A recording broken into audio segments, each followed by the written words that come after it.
Now it's on. So I'll look for a brown vest that has lots of pockets. And then, so you can, like, I won't carry, this is too heavy, but the idea of looking like you're out in the jungle on safari. And I actually have this little butterfly net somewhere around here. Oh, I know Where did you put it? I didn't put it anywhere. Oh, here it is. No, here it is. And then I have a little butterfly net. And I think I actually have some butterflies, so I think I'll put them in there. So we'll have enough things, props, by the time we show it. So at the very beginning, the kids come in and you've got this music kind of going to jungle sounds.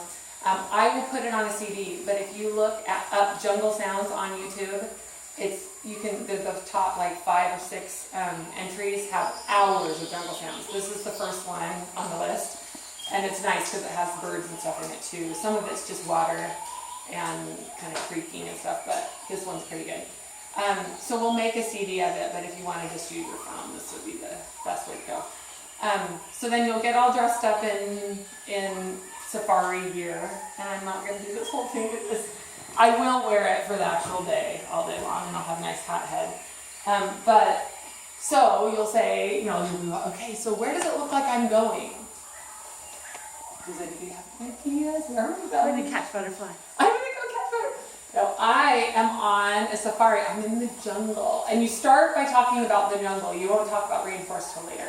So you're in the jungle, and then you have a flashlight. Now I have a flashlight in the same stuff, and this is the only one I've got, a headlamp. So what you'll do is you'll turn off all the lights in the room, which I could do that. But what you're going to do is you're going to focus on different things around the room with the flashlight, and from different angles to make it look like different things. And one of the best things to look at is the American flag, because from certain angles it's going to look like a bird. It's going to look like different things. So you'll go and when you first walk in the classroom, you're going to look around at things on the wall, things that might look different. If they have anything that's like a globe or anything that looks like it could take on a different shape from a different angle. The problem is those classrooms do not get very dark. And like in the last lesson, the prison thing was kind of hard. And I had a high power flashlight, my husband's underwater flashlight, and it was still just a nightmare trying to get it dark enough to be able to see the rainbow. So we'll try as best we can and just kind of get that idea of from different angles that we're seeing like imaginary or real animals or things in the classroom. So that's the whole point at the very beginning of this. And then you can turn that off if you want. And I have to go my notes.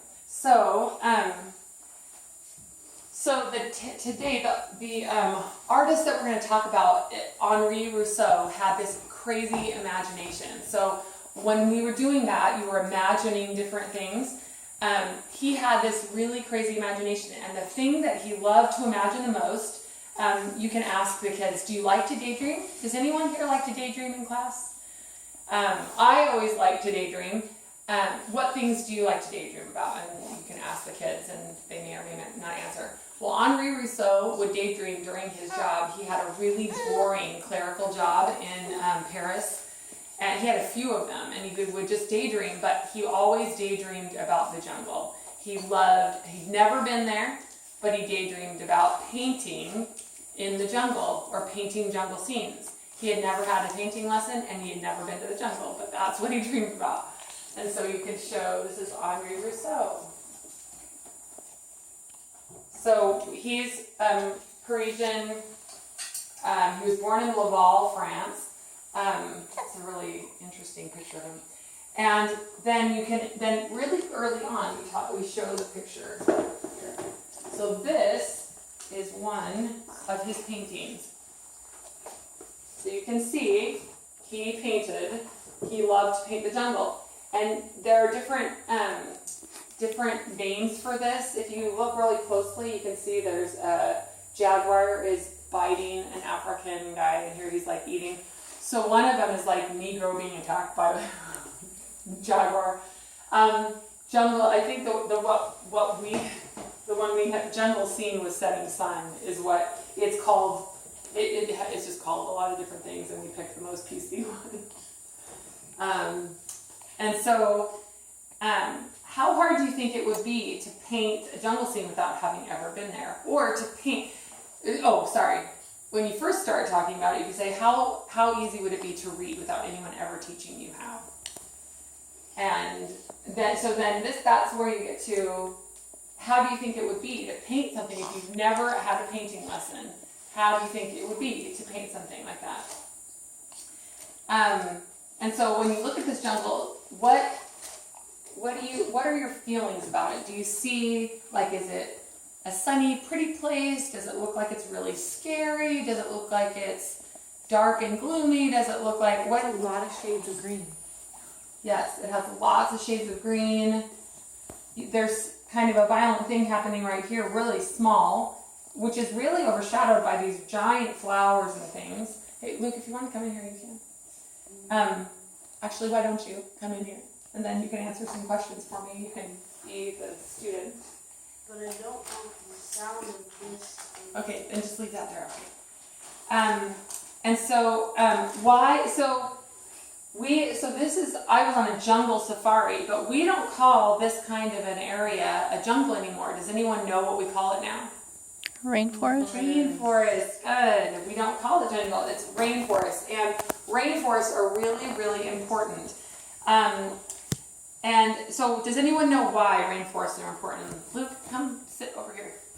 Why do you think rainforests are important?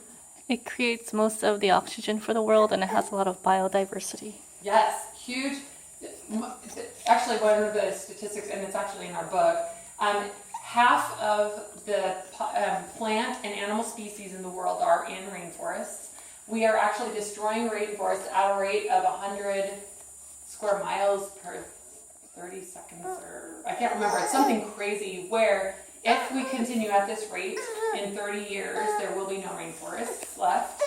And the oxygen, you're right, because of all the trees that are in the rainforest, the oxygen produced and all of the things that the elements, the different things that have to do with the weather, it affects the weather and it affects our quality of air all over the world. And so even where there are smaller areas of rainforest, those small areas still make a giant impact on us. So we feel it here. There is actually a rainforest in the United States. It's actually not in the contiguous continental U.S., it's in Hawaii. So, but it's being threatened by some sort of a chemical plant that is near enough to it that it's starting to threaten the environmental impact on the rainforest is becoming pretty tremendous. So we need to really be careful about protecting the rainforest. So you can go into the rainforest aspect as much as you want. There's a whole section in there about rainforests. So it talks about how in the rainforest there are a lot of, okay, just a second. Sit down on the couch and stop making noise. You gotta sit down on the couch, okay? So there are a lot of trees, so air and weather are affected. On the couch, Betty. Okay, hold on. You need to sit right here. And don't move from that spot, okay? Put your feet on the ground, okay? So one of the other things is lots of medicines. There are plants in the rainforest that are, a lot of medicines are derived, heart medicines, pain medicines, lots of things that we rely on in Western medicine from rainforest. How many of you love yummy, sweet cinnamon rolls? Does anybody like it when their mom makes or buys yummy, sweet cinnamon rolls? Cinnamon comes from rainforest, so we wouldn't have cinnamon if we didn't have rainforest. There are lots of spices that are from the rainforest. There's lots of different foods, rubber and oil. There's components of all those things that are grown in the rainforest. There are several million people that live in the rainforest that if we didn't have rainforest, they wouldn't have a place to live. And then, of course, half, like we said earlier, half of all plants and animals live in rainforests. So what can we do to protect our rainforests? Does anybody have ideas about what we could do that would help protect the rainforest? Some ideas they mention is that you can actually tell where things are purchased. So wooden things that are made out of teak or mahogany, different things like that. if they were made in a rainforest area, if they come from areas where there's a high density of rainforest, chances are they came from a rainforest. So when you're buying things, be careful about that kind of thing. Buying things that are from rainforest, from wood that people had to cut down to get it. And even they have cut down rainforests to plant things, and they usually aren't great areas for agriculture, so they have to clear more land for that. And then they also have cattle, so that was another thing. There's a lot of cattle that are raised in rainforest areas, and so knowing where you get your food and other things that you purchase for your home can make a difference. If you don't buy things that are made that encourage deforestation of rainforest, then maybe you won't be contributing to it. So when you look at this painting, is there anything you notice about the way, like the size of things? Is there anything that you notice that looks weird in this painting? Everything's extra big. Except for this. Okay. Yeah, except for the The things flowers are or enormous. it's kind of like flip-flops, like the bigger things are smaller and the smaller things are bigger. Yeah. So the style of painting that that Rousseau employed. Now he did teach himself to paint, but he chose to paint in this style. It purposely painted in this style where the proportions are bizarre. They're really unusual proportions. And so I printed out a few different things. It's called primitivism, so modern primitive art in proportion. And so I'm going to put this on tagboard as well. I got another print, and if I had known, if I prepped the lesson, I would have picked an even different one. There's a woman. It's a portrait of women, I think, that would have been better. But you can see in this the things that they talk about. So when you look at this, and you look at the man being eaten here, the proportions are bizarre. They're not accurate. So what they suggest you do is you bring up, so Luke, come here. You're gonna be my guinea pig. You'll bring up a kid, and you'll have him put his arms behind his back. And then you go behind him and put your arms out like this. And so this is what it ends up looking. So you're saying, okay, so this is really the proportion. If you get a kid about this size, the proportion is about the same. The arms are freakishly long in the pictures. Their hands are really, really big. And so one of the things that we've noticed, and then you can say, okay, so if I was like this tall, wouldn't that, my proportions are all weird. My arms are really long, like that, and my head would be too big for my body. But that's how we painted. And not necessarily the size of the head, but it was the arms and the shortened legs. It was kind of strange. Now it is not correct. I don't know, somebody drew this for fame a while back, but you can see how small the hands are. This is not, it doesn't coincide with what we're talking about. So it's the opposite. Giant head, little tiny hands. That's not the way it looks. What we're trying to get at is this picture, the perfect picture to show. So if you can put this picture on the, projected on the, because every teacher has one of those projectors. If you can project this picture, this is the one I wish I would have purchased.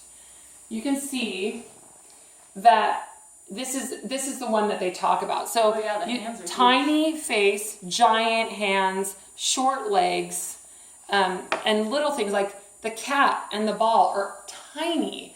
But that's the way he painted. He did, all of his painting was that way. If you look at this one here, you can see, look at how huge, you just look at him like he was standing up. Look at how huge his arms are. If he had that arm all the way down, it would go to here. It would be longer, and his hands are enormous.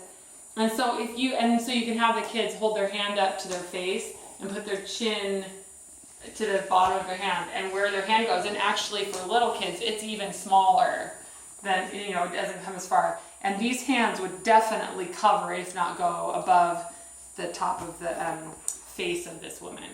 So we're going to look at this picture. So if you can project this, that would be ideal, because this picture, I have a few other pictures that are that are good, but this is the one that you'll project. And so you're going to go through, and it makes it easy during the lecture. You're going to go through these 5 things looking at this picture. So modern primitive art has, I was going to show these too. At the very beginning, these are pictures of rainforest and jungle, so you can show the kids. You can actually have those pinned up around.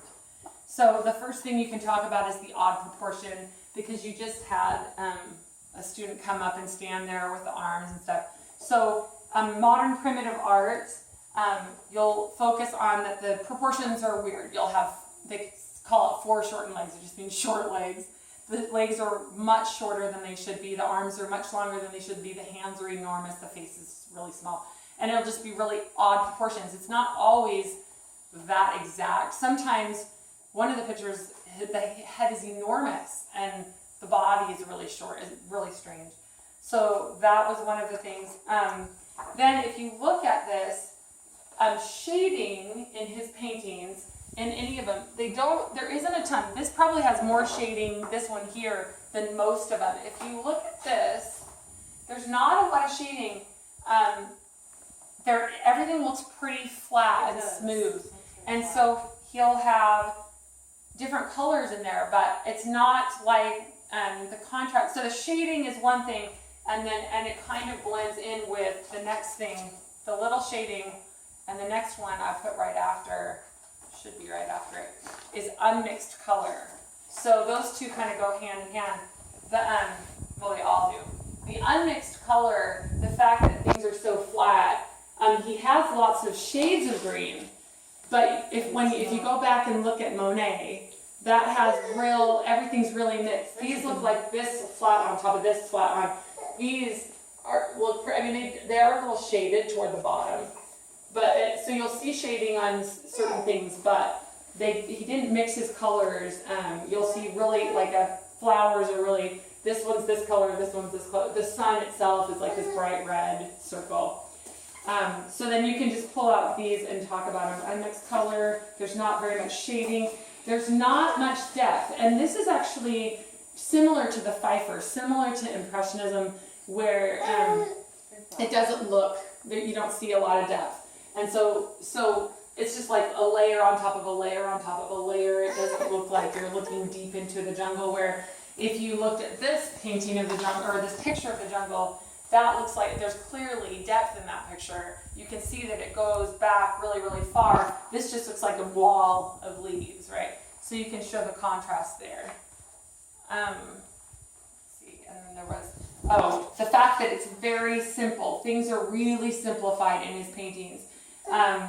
There are a few other paintings that I pulled out, and like here is a painting, Boy on Rocks. So the head is small. His hands aren't quite as big, but the proportions you can see are really odd.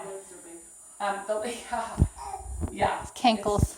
Yes, exactly. Just strange, and that's just the way. I don't know if it was because of the fact that he taught himself to paint. He was absolutely, the critics hated him. All critics hated him. They said that he painted with his feet with a blindfold on. That was one of his critiques, is that people, critics would say, yeah, he would paint with his feet with a blindfold over his eyes. And I can see, when you look at his paintings compared to some of the masters, you can see that there really is, they're very unusual. But Picasso and Degas and Gauguin, there are a whole bunch of famous artists that lived in Paris at the time that he was painting that loved him. They just thought he was a genius. They also, so this primitivism, they talked about it being naive. Like, he was a very guileless, naive man. And so he saw the world differently than other people do. And so they called him gentle Rousseau, that he was just really sweet and kind. But he believed in his own genius. So, and he kept a scrapbook of every article, any critic. So if there was a critic that said something good, he'd copy it, he'd cut it out and put it in a scrapbook. But if it was something bad, he'd still keep it. And it never, his belief in his own genius never wavered. He really felt like he was very gifted. And he didn't start painting till in the middle of his life. He had been in these boring clerical jobs, daydreaming about the jungle, and decided to start painting in the middle of his life. And so, without any formal education in painting and without like a background, he became friends with all these famous artists. So Picasso and Degas and Gauguin were three of his closest friends.